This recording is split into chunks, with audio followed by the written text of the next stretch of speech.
John Amaechi has now made his way into the room and may want a part of both of these conversations. He is someone who is known to like a good cookie. So do you want to do your list for him and see whether he approves of this list? He probably calls them biscuits, Dan. Yeah. Okay. Dip some in tea. Let's ask him. Let's ask him a couple of questions here. An animal cracker, is that a cracker or a cookie? It's ridiculous. Why would you want that? Okay, well, that's not. Answer the question, though. He's spiced up because Tony's got him upset. It's like it's a punishment in the form of an animal. No, wrong.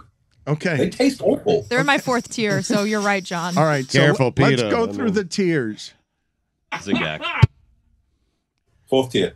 What is the 4th tier, Jessica, of cookies here? Old the people old cookies. people cookies. Give them to us all. All right, tier number 4, old people cookies. Fig Newton, animal crackers, Nilla wafers, and Snackwells and ginger snaps. Me just delighted. Good list.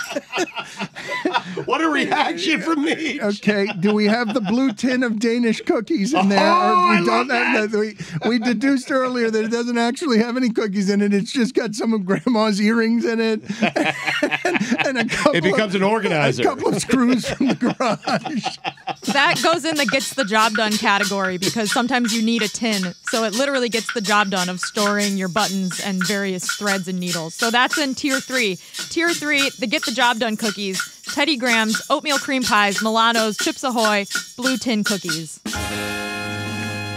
Oh, so you like the blue tin cookies? They get the job done because you can use the tin to do a utility. Yeah. Mm-hmm.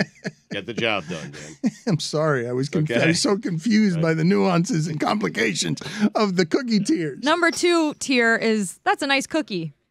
And the cookies in that category, Nutter Butter, black and white cookies, macaron, and Samoas. Did you just call them macaron? Macaron. Yeah. And she made it. She made it.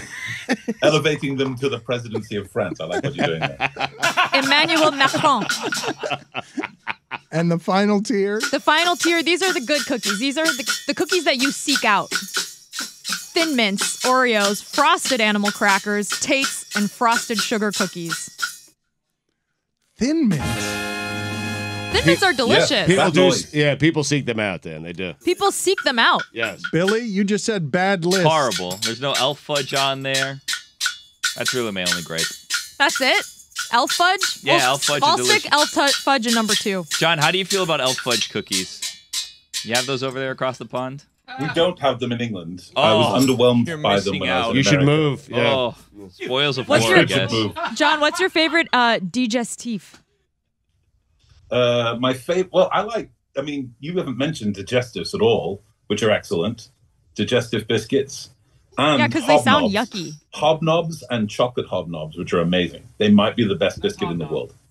That's very British. Hobnobs sounds like something in England, yeah. Mm-hmm. They are superb. You have a Sounds great like- looking pergola, by the way, around you. Thank you. I'm in Morocco. That's why. Oh, wow, look at you. Wow. The Yeah. opening shot when wish. you were stood by your iPad and I believe smoking from a cigar, and it just looked very Morocco. It was exceptional. That is a vista. Look at that me. one looks Wow. at when he's in Morocco. That is a vista. He was Yeah, on it's not bad, huh? vacation. He was relaxing. Nobody was bothering him. And then he heard that 10-Day Tony. He's a hunk. Michi's a hunk, sure. And Tony. I couldn't You have believe that Morocco, video. we have Maracas. You couldn't believe what you were reading on the internet that Tony, from our shipping container. Tony, how tall are you? You want to give people your dimensions, your skills, your I'm resume? 6'4". I'm 6'4", 220. None of that makes a slightest bit of difference. That's right. No, he's 100% right. He's right. That's fine.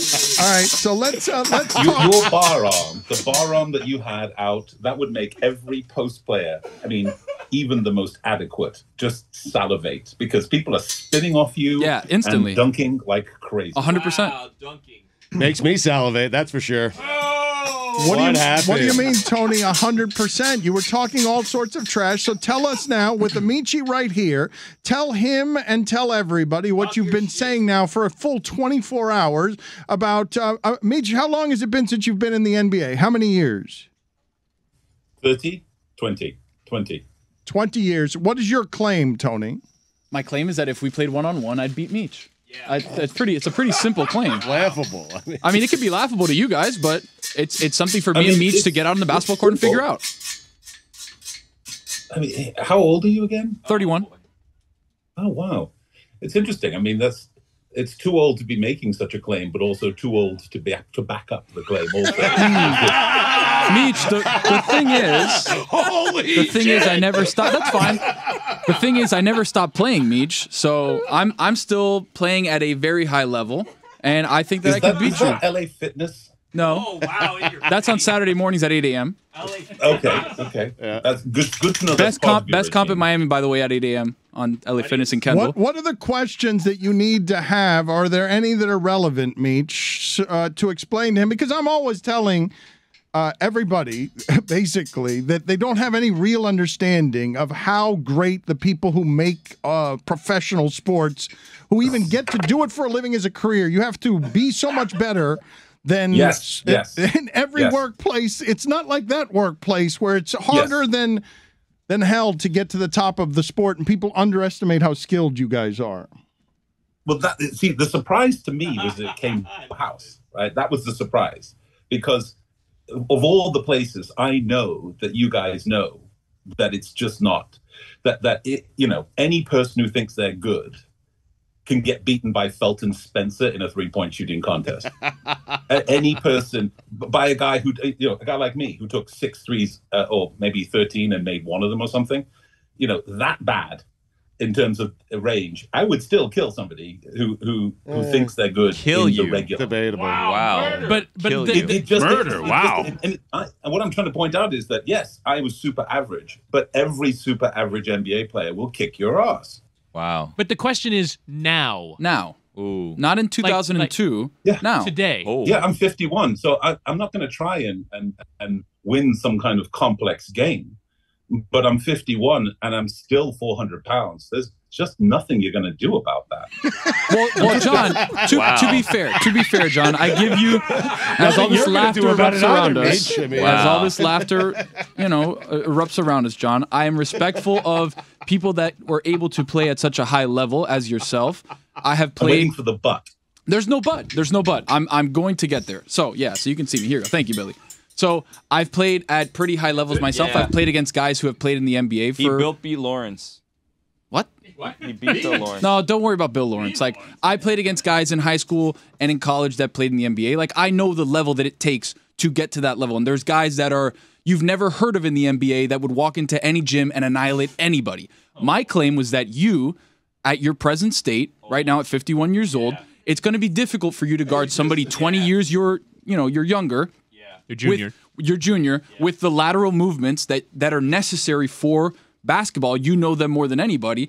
The fact that you need to cover ground laterally is tough for people as they get older, and they don't make those movements as usual. So my claim was, yes, you're 400 pounds. Yes, you're 6'9" or whatever it is. You're a massive human being. All you have to do is back me down in the post 21 times. I'm betting that you are not going to go 21 for 21 on shots, and that I'm going to out-hustle you at some point, and I'm going to hit my shots.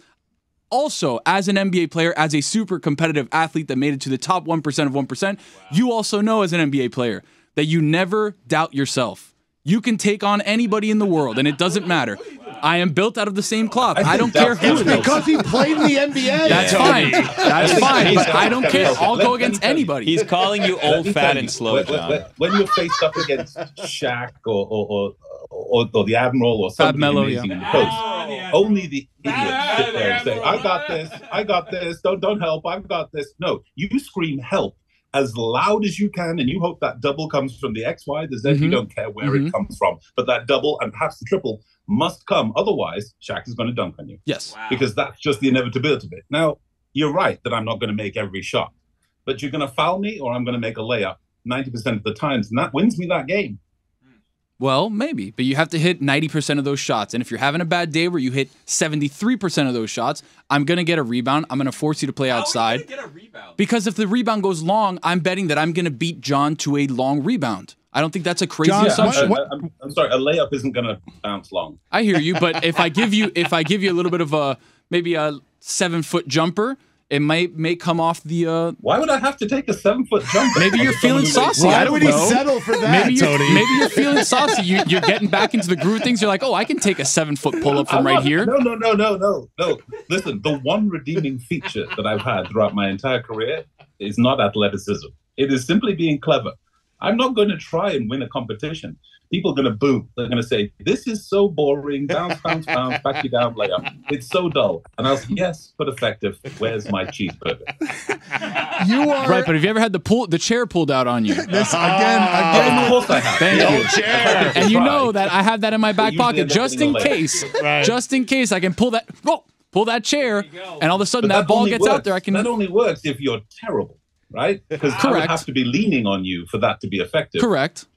And I would never do that. I'm gonna make a bet that you're gonna lean on me once, just out of exhaustion, maybe out of you being tired. You haven't ran on You the know what court I in a do while. love? You know what I do love? I love the fact that you have created some kind of mental vision board in your head of Yeah. this scenario. Yeah.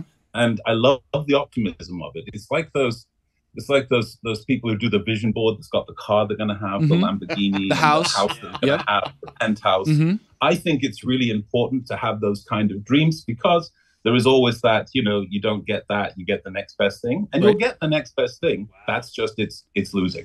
That's fine. Magic Johnson always talked about visualizing and visualization of the game before it happens, and that's what I've already done in my head. I beat you 21-18. Tony, I have visualized you stuck sideways in his ass crack. 21-18.